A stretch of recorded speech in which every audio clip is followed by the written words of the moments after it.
नमस्कार प्यारे विद्यार्थियों, राजस्थान जी के स्टडी के 9H पर आपका बहुत बहुत स्वागत, हार्दिक अभिनंदन है। आशा करती हूँ कि आप सभी अच्छे होंगे। तो चाहे आप किसी भी प्रतियोगी परीक्षा की तैयारी कर रहे हो, क्लास आपके लिए महत्वपूर्ण रहने वाली है।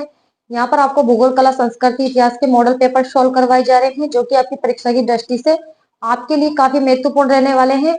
और क्लास स्टार्ट करने से पहले सभी विद्यार्थियों से निवेदन है कि क्लास को आप एक बार ज्यादा से ज्यादा शेयर कर दीजिए। तो देख लेते हैं क्वेश्चन नंबर 1 क्या पूछा गया है। क्वेश्चन नंबर 1 में आपसे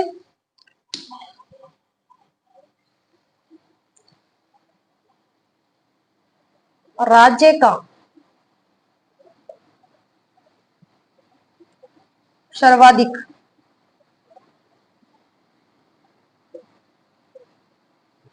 उपजाऊ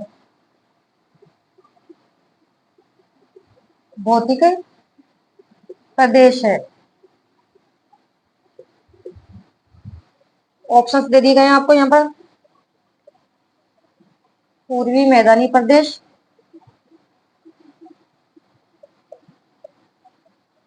बी ऑप्शंस में आपको दिया गया है दक्षिणी पूर्वी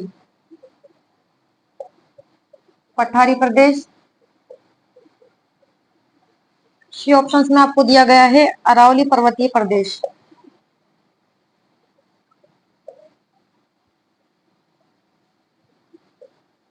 और डी ऑप्शंस में आपको यहाँ दे दिया गया है क्या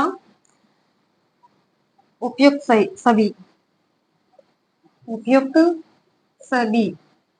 क्वेश्चन नंबर 1 का राइट आंसर आप मुझे बताइए क्या करोगे आप कि राज्य का सर्वाधिक उपजाऊ भौतिक प्रदेश है कौन सा। 4 ऑप्शन है आपके पास, बताइए क्वेश्चन नंबर 1 का राइट आंसर कौन सा होगा। राज्य का सर्वाधिक उपजाऊ भौतिक प्रदेश पूर्वी मैदानी प्रदेश। क्यों होगा बताइए आप मुझे, क्या कारण है कि उपजाऊ भौतिक प्रदेश ही है। क्योंकि यहाँ पर है जो कि जलोढ़ मिट्टी पाई जाती है और सर्वाधिक है जो कि खाद्यान्न का उत्पादन होता है। इस कारण है जो कि जो पूर्वी मैदानी प्रदेश है जो सर्वाधिक उपजाऊ भौतिक प्रदेश है। ठीक है, कौन सी मिट्टी पाई जाती है यहाँ पर, जलोढ़ मिट्टी। ठीक है, ध्यान में रखना है। क्वेश्चन बनकर आ सकता है कि पूर्वी मैदानी प्रदेश में किस प्रकार की मिट्टी पाई जाती है, तो आपको ध्यान में रखना है जलोढ़ मिट्टी। ठीक है, राजस्थान का अन्न का कटोरा कौन सा जिला कहलाता है।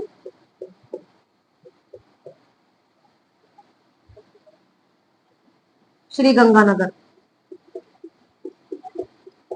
क्योंकि श्री जो गंगानगर है इसमें है जो कि सर्वाधिक है जो कि अन्न का उत्पादन होता है। ठीक है, क्यों कहा जाता है, क्योंकि सर्वाधिक अन्न का उत्पादन होता है श्री गंगानगर में। इस कारण इसे है जो कि राज्य का अन्न का है जो कि कटोरा कहा जाता है। ठीक है, राजस्थान का अन्न का कटोरा कौन सा जिला है, क्वेश्चन बनकर आता है परीक्षाओं में, अधिकतर पूछा जाता है तो श्री गंगानगर को। या राइट आंसर हमारा ए ऑप्शन हो जाएगा। क्वेश्चन नंबर देख लेते हैं हम 2।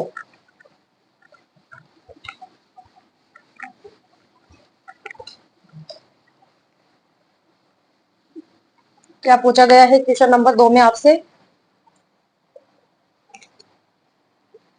कि राज्य का कौन सा भाग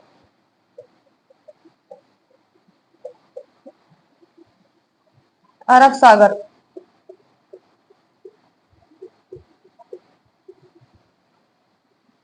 अरब सागर से उठे मानसून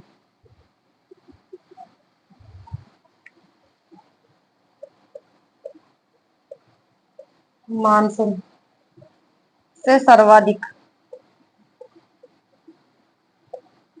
वर्षा प्राप्त करता है। सर्वाधिक वर्षा प्राप्त करता है। यहाँ पर आपको 4 ऑप्शन दे दिए गए हैं। उत्तरी पूर्वी, उत्तरी पश्चिमी, दक्षिण पश्चिमी, और डी ऑप्शन में आपको दे दिया गया है पूर्वी पश्चिमी। बताइए क्वेश्चन नंबर 2 का राइट आंसर आप क्या करोगे कि राज्य का कौन सा भाग अरब सागर से उठे मानसून से सर्वाधिक वर्षा प्राप्त करता है। परीक्षा में पूछा गया क्वेश्चन है ये। ठीक है, और एग्जाम के अंदर फिर से पूछा जा सकता है। तो बताइए अरब सागर मानसून से सर्वाधिक जो वर्षा है राजस्थान का कौन सा भाग प्राप्त करता है, ये पूछा गया है। तो करता है कौन सा, दक्षिणी पश्चिमी भाग। यहाँ राइट आंसर हमारा सी ऑप्शन हो जाएगा। नक्शे के हिसाब से आप समझ लीजिए इसे।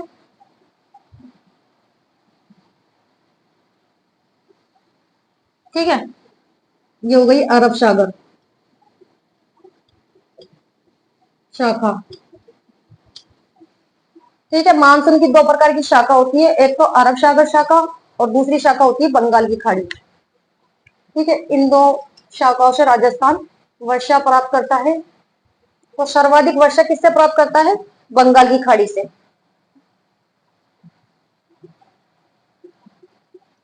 सर्वाधिक वर्षा राजस्थान प्राप्त करता है बंगाल की खाड़ी से कितने प्रतिशत? 90%।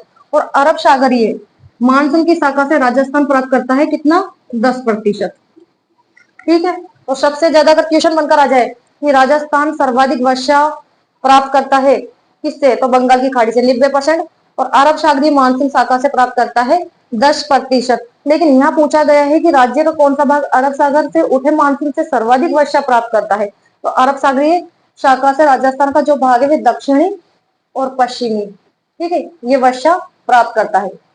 ठीक है, और बंगाल की खाड़ी जो मानसून है इससे राजस्थान का दक्षिणी और पूर्वी, ये ध्यान में रखना है आपको, वर्षा प्राप्त करता है। यहाँ राइट आंसर हमारा सी ऑप्शन हो जाएगा। ठीक है, क्वेश्चन नंबर देख लेते हैं 3।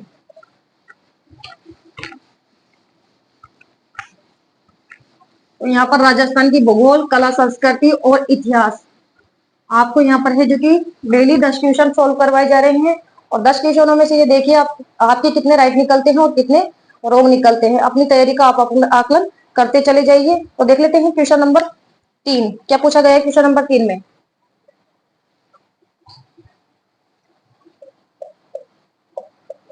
कि राजस्थान में सर्वप्रथम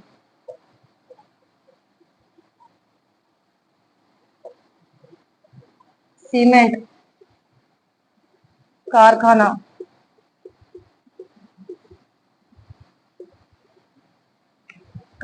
की स्थापना कहाँ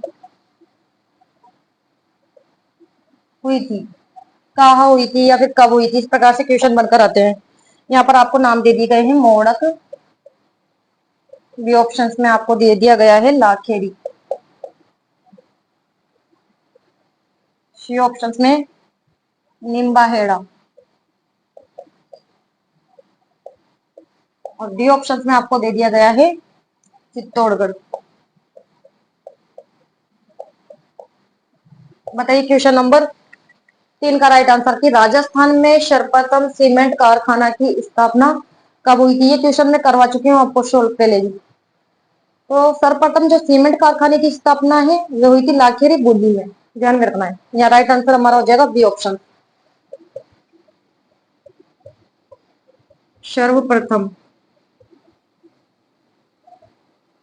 सीमेंट कारखाना वो स्थापित हुआ था लाखेरी बूंदी में, कब? 1915 में। ठीक है, और इसका जो कार्य प्रारंभ हुआ था वो 1917 में हो गया था,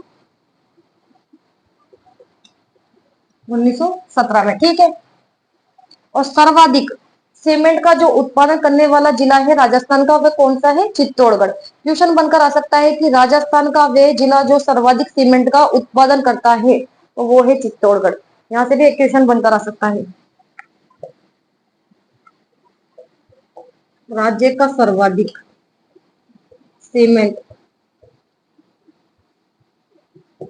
उत्पादक जिला है चित्तौड़गढ़। ठीक है, और जो नीमाहेड़ा है ये भी एक सीमेंट का है जो कि कारखाना है, और कहाँ पर स्थित है नीमबाड़ा? यह है चित्तौड़गढ़ में। ठीक है, यहाँ पर भी एक सीमेंट का कारखाना है। कौन सा सीमेंट का कारखाना है, नाम बताइए आप मुझे। जेके सीमेंट,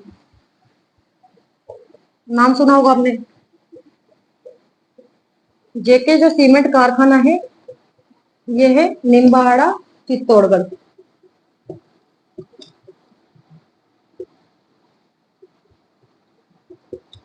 ठीक है, ध्यान में रखना है। इसके अलावा मोड़क, मोड़क है, ये भी है जो कि सीमेंट का कारखाना है। ठीक है, मोड़क कहाँ पर है? कोटा के अंदर है। और मोड़क कोटा के अंदर कौन सा सीमेंट का कारखाना स्थित है? मंगलम, ध्यान में रखना है मंगलम। मंगलम सीमेंट कारखाना, यह है मोड़क, कोटा के अंदर स्थित। ठीक है, तो यहाँ राइट आंसर हमारा बी ऑप्शन हो जाएगा। यही ये पूछा गया है कि राजस्थान में सर्वप्रथम सीमेंट कारखाने की स्थापना कहाँ पर हुई थी, तो लाखेरी बूंदी में। कब हुई थी? 1915 में। कार्य प्रारंभ हुआ था 1917 में। लेकिन सर्वाधिक जो सीमेंट का उत्पादन करने वाला जिला है वह है चित्तौड़गढ़। और निम्बाड़ा जो है ये चित्तौड़गढ़ के अंदर है। और यहाँ पर कौन सा कारखाना है सीमेंट का? जेके सीमेंट। इसके अलावा मोड़क में मंगलम सीमेंट कारखाना स्थित है। क्वेश्चन नंबर देख लेते हैं 4। तो यहाँ पर आपके जो कि काफी क्वेश्चन है जो कि सोल्व हो रहे हैं।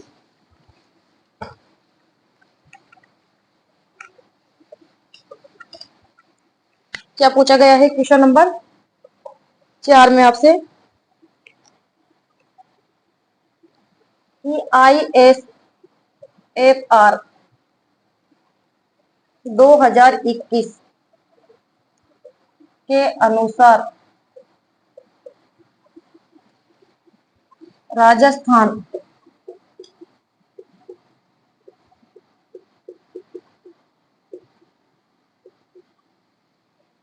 राजस्थान के किस जिले में सर्वाधिक वन आवरण है? यह भी परीक्षा में पूछा गया क्वेश्चन है। आपको ऑप्शन दे दी गई यहाँ पर उदयपुर, प्रतापगढ़, सी ऑप्शन में आपको दिया गया है करौली, और डी ऑप्शन में आपको दे दिया गया है अलवर। बताइए क्वेश्चन नंबर 4 का राइट आंसर। कि ISFR 2021 के अनुसार राजस्थान के किस जिले में सर्वाधिक वन आवरण है? 2021 के अनुसार पूछ रहा है, तो देख लेते हैं 2021 के अनुसार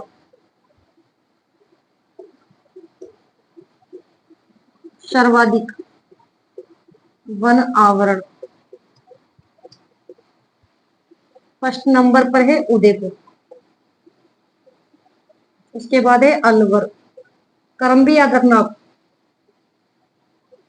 उदयपुर, अलवर, प्रतापगढ़, बारा और चित्तौड़गढ़।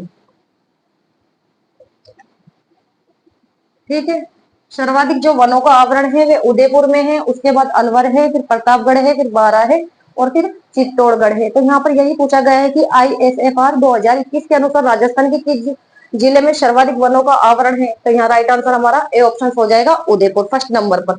ठीक है, और वनों को कितने भागों में वर्गीकृत किया गया है?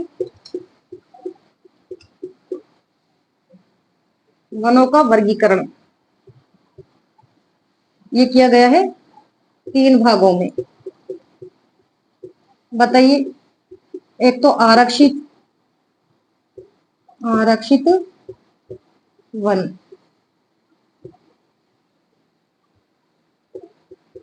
अवर्गीकृत,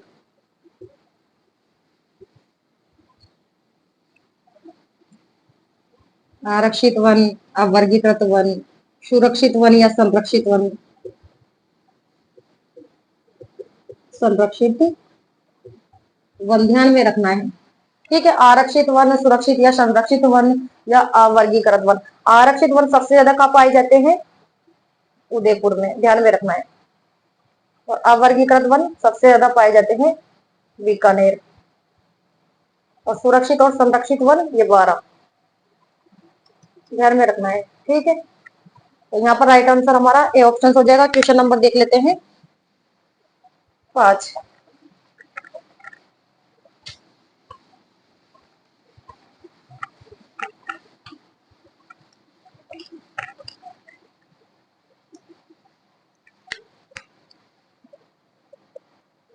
क्या पूछा गया है कि राजस्थान के किस जिले में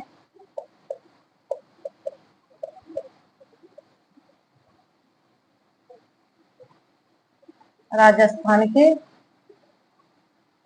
किस जिले में पूर्ण विश्लेषण,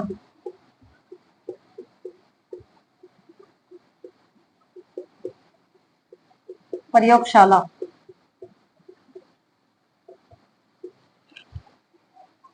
कार्यरत है।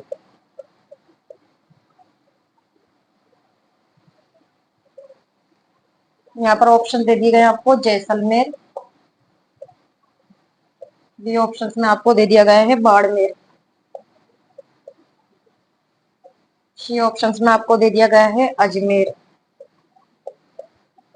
और डी ऑप्शन में आपको दे दिया गया है बीकानेर।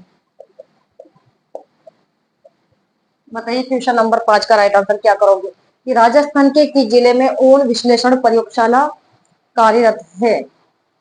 ऊन विश्लेषण प्रयोगशाला पूछी गई है, कहां पर है ये? बीकानेर में।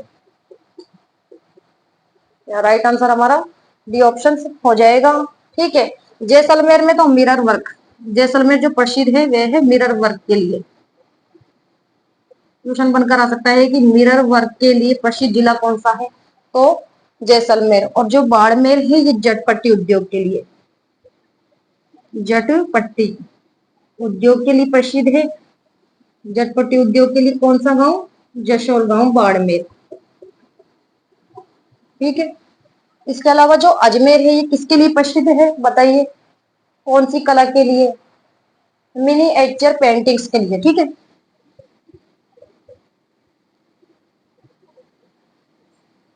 पेंटिंग्स के लिए जाना जाता है अजमेर, किशनगढ़। ठीक है, तो यहाँ राइट आंसर हमारा हो जाएगा डी ऑप्शन की ऊन विश्लेषण प्रयोगशाला कार्यरत है और बीकानेर में। इसके अलावा बीकानेर उस्ता कला के लिए भी जाना जाता है,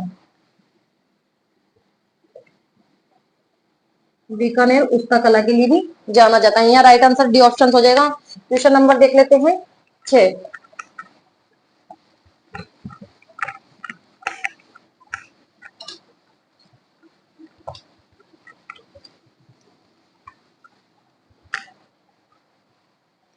क्या पूछा गया है क्वेश्चन नंबर 6 में आपसे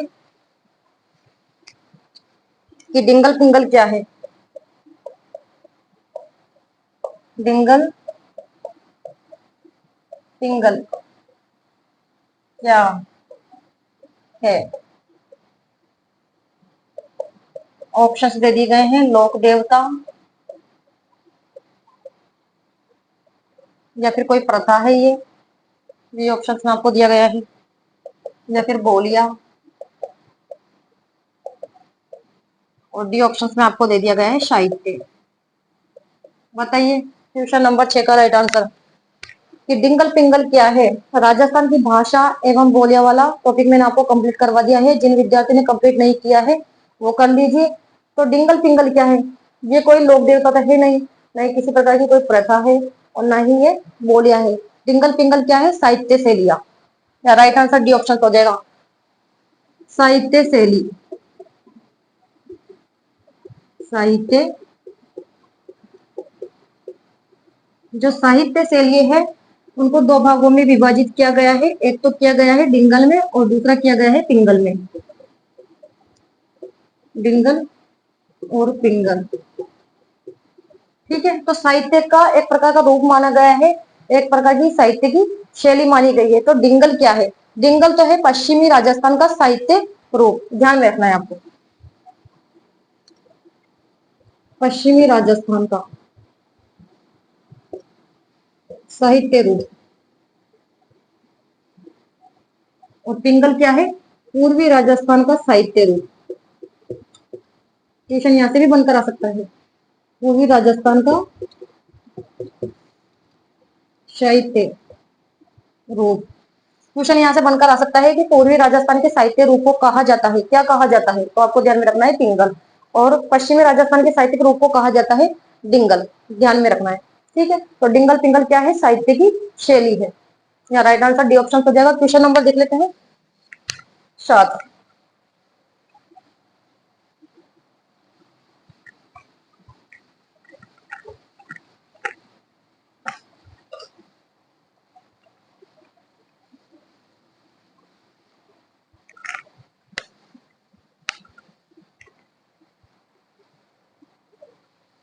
क्या पूछा गया है क्वेश्चन नंबर 7 में कि राजस्थान में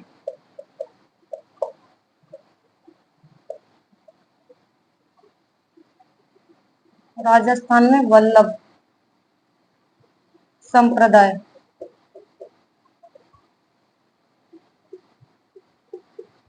वल्लभ संप्रदाय का प्रमुख धार्मिक स्थल है। एक से बढ़कर एक क्वेश्चन करवाए जा रहे हैं आपको यहाँ पर। चार ऑप्शन दे दिए गए यहाँ पर आपको। उदयपुर, राजसमंद, सी ऑप्शन में आपको दे दिया गया है किशनगढ़, और डी ऑप्शन में आपको दे दिया गया है नाथ द्वारा।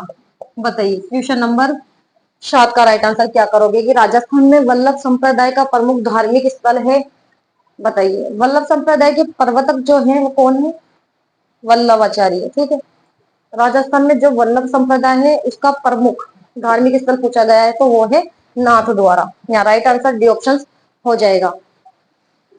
वल्लभ संप्रदाय के जो प्रवर्तक हैं वो है वल्लभाचार्य। ठीक है, और राजस्थान में वल्लभ संप्रदाय की कितनी पीठ है ये बताइए मुझे। राजस्थान में वल्लभ संप्रदाय की पीठ कितनी है? 5 है। कौन कौन सी है? एक तो है श्रीनाथ जी, ठीक है, दूसरी है द्वारिकाधीश,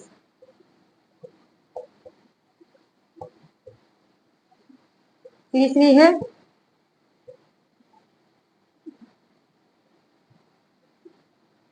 मथुरेश। ठीक है, एक तो श्रीनाथ जी हो गई, दूसरी हो गई द्वारिकाधीश, एक हो गई मथुरेश, इसके अलावा एक हो गई गोकुल चंद, और 5वें नंबर पे है मदन मोहन जी। मदन मोहन जी का मंदिर तो आप सभी ने देखा होगा। और ये मंदिर कहाँ पर है? ये पीठ कहाँ पर है? मदन मोहन जी करौली में। ठीक है, श्रीनाथ जी के है नाथ द्वारा राजसमंद में, लिख देती हूँ मैं अब, नाथ द्वारा राजसमंद प्रमुख पीठ तो यही है। ठीक है, और द्वारिकाधीश ये है काकरोली राजसमंद, काकरोली राजसमंद। ठीक है, फिर मथुरेश वाली पीठ है कोटा में, और गोकुल चंद ये है कामा भरतपुर, और मदन मोहन जी की करौली। ठीक है, तो आपको ध्यान में भी रखना है कि कितनी पीठ है वल्लभ संप्रदाय की राजस्थान के अंतर्गत। 5 पीठ है, श्रीनाथ जी, द्वारिकाधीश, मथुरेश और गोकुल चंद और मदन मोहन जी। और ये पीठ कहाँ पर स्थित है ये लिख दिया है मैंने। यहाँ पर राइट आंसर हमारा हो जाएगा डी ऑप्शन। क्वेश्चन नंबर देख लेते हैं हम 8।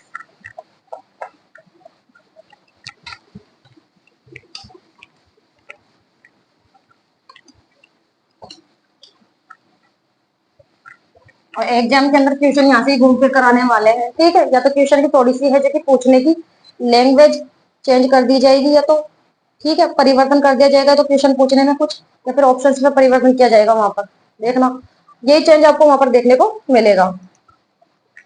क्वेश्चन तो वहां से ही आएंगे घूम फिर कर, जो आपको यहाँ से करवाए जा रहे हैं।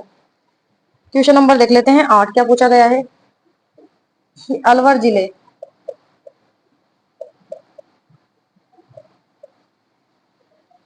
अलवर जिले के बहरोड और मुंडावर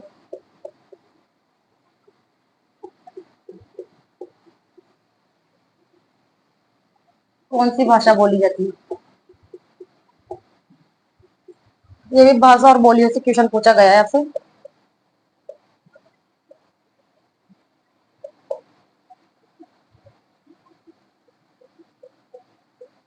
कौन सी भाषा बोली जाती है? ऑप्शन दे दिए गए हैं हाड़ौती, रागड़ी,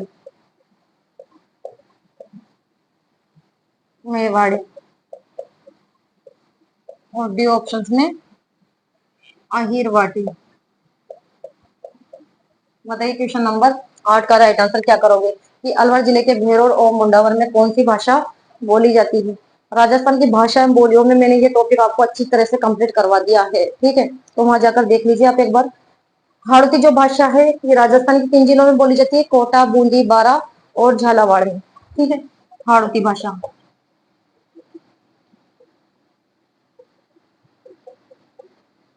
बारा और झालावाड़ में। और रागड़ी भाषा मारवाड़ी और मालवी का मिश्रण है ये। रागड़ी किसका मिश्रण है? मारवाड़ी और मालवी का मिश्रण है, ठीक है। और कहां पर बोली जाती है? मालवा क्षेत्र। मालवा क्षेत्र में बोली जाने वाली भाषा है। जबकि मेवाड़ी जो भाषा है राजस्थान के किन जिलों में बोली जाती है? उदयपुर में, भीलवाड़ा, चित्तौड़गढ़ और राजसमंद, ठीक है। इसके अलावा अहिर भाटी भाषा राजस्थान के बेरोड और मुंडावर में बोली जाती है। लेकिन क्वेश्चन बनकर आ सकता है कि अहिर भाटी जो भाषा है वह राजस्थान के किस क्षेत्र में बोली जाने वाली भाषा है? तो आपको करना है उत्तरी और पूर्वी क्षेत्र में। ये राजस्थान के उत्तरी और पूर्वी क्षेत्र में बोले जाने वाली भाषा है, ठीक है। समझ में आया? तो यहाँ क्या पूछा गया है कि अलवर जिले के भेरोड़ और मुंडावर में कौन सी भाषा बोली जाती है? अहिर भाटी भाषा बोली जाती है। जबकि मेवाड़ी भाषा उदयपुर, भीलवाड़ा, चित्तौड़गढ़, राजसमंद और रागड़ी भाषा मालवा क्षेत्र में बोले जाने वाली भाषा है। इसका मिश्रण है मारवाड़ी और मालवी का। हाड़ौती भाषा कोटा, बूंदी, बारा, झालावाड़, ठीक है। यहाँ राइट आंसर हमारा डी ऑप्शन हो जाएगा। क्वेश्चन नंबर देखते हैं 9। एक चीज आपको क्लियर करवाई जा रही है यहाँ पर।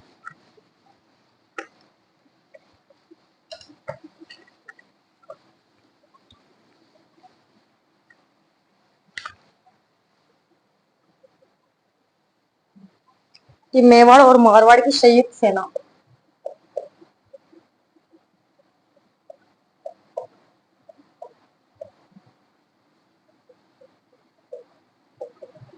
संयुक्त सेनाएं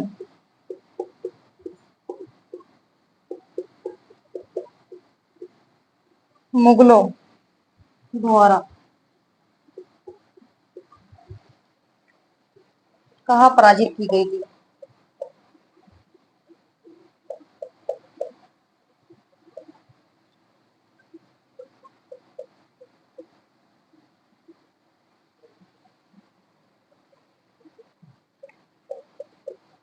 तराइन,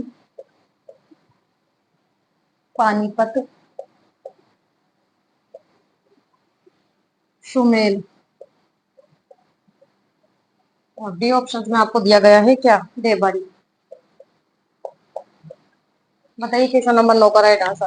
कि मेवाड़ में मारवाड़ की संयुक्त सेनाएं मुगलों द्वारा कहाँ पराजित की गई थी? कौन से युद्ध में पराजित की गई थी आपको बताना है। राइट आंसर होगा डी ऑप्शन, देवबारी के युद्ध में। और देवबारी का युद्ध कब हुआ था बताइए मुझे। देवबारी का युद्ध कब हुआ था बताइए। तराइन का युद्ध तो कब हुआ था? 1191 में प्रथम युद्ध, ठीक है। और द्वितीय 1192 ईस्वी में। और पानीपत का युद्ध 1526 में। इसके अलावा एक हुआ था 1556 में दूसरा, और 1761 में। ध्यान में रखना है आपको, ये प्रथम युद्ध है। इसके अलावा द्वितीय युद्ध हुआ था 1556 में पानीपत का, और तृतीय युद्ध हुआ था कब? 1761 में। और देवबारी का युद्ध हुआ था 1680 में, ठीक है। और सोमेल का युद्ध हुआ था 1544 ईस्वी में, ठीक है। ध्यान में रखना है युद्धों के नाम भी। तो यहाँ पर भी यही पूछा गया है कि मुगलों द्वारा है जो कि मेवाड़ और मारवाड़ की जो संयुक्त सेनाएं हैं उनको पराजित किया था मुगलों ने। कहाँ पर? देवबारी। और देवबारी का युद्ध कब हुआ था? 1680 ईस्वी में। और सुमेल का युद्ध हुआ था 1544 ईस्वी में, शेरशाह और मालदेव के बीच में। और पानीपत का प्रथम युद्ध पूछ लिया जाए या द्वितीय पूछ लिया जाए, तृतीय पूछ लिया जाए, तो आपको ध्यान में रखना है कब हुआ था, ठीक है। और तराइन का युद्ध प्रथम हुआ था 1191 में, और द्वितीय हुआ था 1192 ईस्वी में। या राइट आंसर डी ऑप्शन हो जाएगा हमारा। क्वेश्चन नंबर देख लेते हैं हम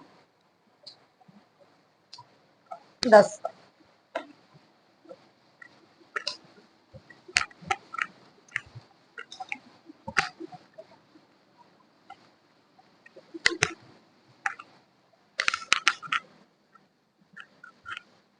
क्वेश्चन नंबर 10 में आपसे क्या पूछा गया है कि रणथंभौर में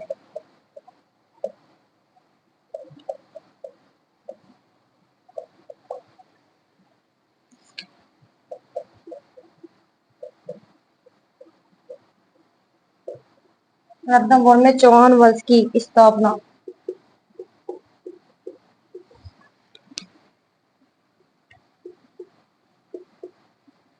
पृथ्वीराज चौहान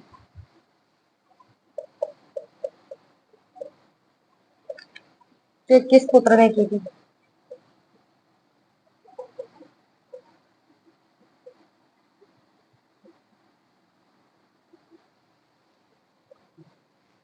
यहाँ पर आपको दे दिया गया है वल्लन देव। बी ऑप्शन में आपको दे दिया गया है गोविंद राज। सी ऑप्शन में आपको दे दिया गया है वीर नारायण। और डी ऑप्शन में आपको यहाँ दे दिया गया है हमीर। बताइए क्वेश्चन नंबर 10 का राइट आंसर कि रणथंभौर में चौहान वंश की स्थापना पृथ्वीराज चौहान की किस पुत्र ने की थी? तो आपको दिन मैंने वंशक्रम लिखवाया था चौहानों का, तो देख लीजिए पृथ्वीराज चौहान के पुत्र का क्या नाम होगा। अगर आपने अच्छी तरह से वंशक्रम याद रखा होगा तो आप इसका राइट आंसर कर दोगे। किस पुत्र ने की थी? गोविंद राज ने। पृथ्वीराज चौहान तृतीय के पुत्र का नाम था गोविंद राज। ठीक है। रणथंभौर रणथंभौर में चौहान वंश की स्थापना कब की गई थी? 1194 में। किसके द्वारा की गई थी? गोविंद राज। पृथ्वीराज चौहान के पुत्र गोविंद राज ने की थी। ठीक है, समझ में आया आपको? और रणथंभौर के चौहान वंश का संस्थापक ही है। क्वेश्चन बनकर आ सकता है कि रणथंभौर में चौहान वंश का संस्थापक कौन है? गोविंद राज। ठीक है, ध्यान में रखना है ये भी आपको। और वंश क्रम भी लिख देती हूँ मैं आपको यहाँ पर चौहानों का वंश क्रम अगर आपने याद नहीं किया हो तो कर लीजिएगा। क्या है क्रम इनका? पृथ्वीराज प्रथम, अजय राज, अर्णोराज, जगदेव। ठीक है, विग्रहराज चतुर्थ दिखाई तो दे रहा है ना? विग्रहराज चतुर्थ यहाँ लिख देती हूँ फिर मैं आपको। अपर गंगे। ठीक है, पृथ्वीराज द्वितीय। इसके बाद है सोमेश्वर, और सोमेश्वर के पुत्र का नाम था पृथ्वीराज चौहान तृतीय। और इनके पुत्र का नाम था गोविंद राज। दिखाई तो दे रहा है ना? इस प्रकार से क्रम है तीसरा, चौथा, पांचवा, छठा, सातवां,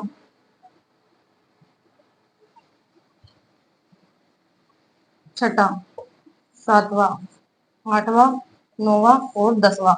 ठीक है, इस प्रकार से क्रम है। कौन कौन सा क्रम है? पृथ्वीराज प्रथम है, फिर अजयराज है, अर्णोराज है, फिर जगदेव है, और उसके बाद कौन से है? विग्रहराज चतुर है, फिर अपर गंगे है, फिर पृथ्वीराज द्वितीय है, फिर सोमेश्वर है, और सोमेश्वर के पुत्र का नाम था पृथ्वीराज चौहान तृतीय, और पृथ्वीराज चौहान तृतीय के पुत्र का नाम था गोविंद राज, जिन्होंने रणथंभौर में चौहान वंश की नींव रखी थी। ठीक है, तो यह राइट आंसर हमारा बी ऑप्शन हो जाएगा। क्वेश्चन नंबर 11 और देख लेते हैं।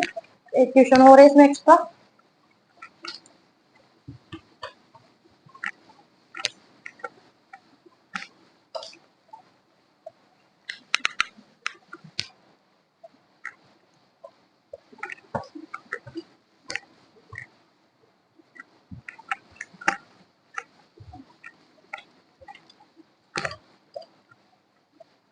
क्या पूछा गया है क्वेश्चन नंबर 11 में आपसे कि 1516 ईस्वी मीरा का विवाह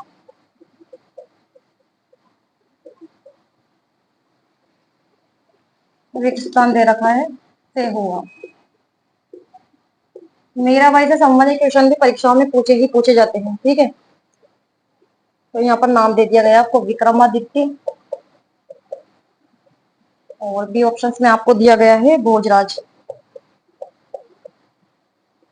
सी ऑप्शंस में आपको दिया गया है वीरमदेव, और डी ऑप्शंस में आपको दे दिया गया है क्या, रतन सिंह। बताइए क्वेश्चन नंबर 11, ये 1516 16 ही है। ठीक है, 1516 ईस्वी में मीरा का विवाह रिक्सटॉन से हुआ। मीराबाई का विवाह किसके साथ हुआ था? आप सभी जानते हैं, भोजराज के साथ हुआ था। ठीक है, या राइट आंसर बी ऑप्शन हो जाएगा। और मीराबाई का जन्म कब हुआ था? इनके जन्म से संबंधित या फिर इनके माता पिता कौन है, ठीक है, इनके गुरु का नाम या इनके द्वारा कौन से ग्रंथों की रचना की गई है, इससे संबंधित क्वेश्चन परीक्षा में पूछा जा सकता है। 1498 ईस्वी में हुआ था इनका जन्म, कुड़की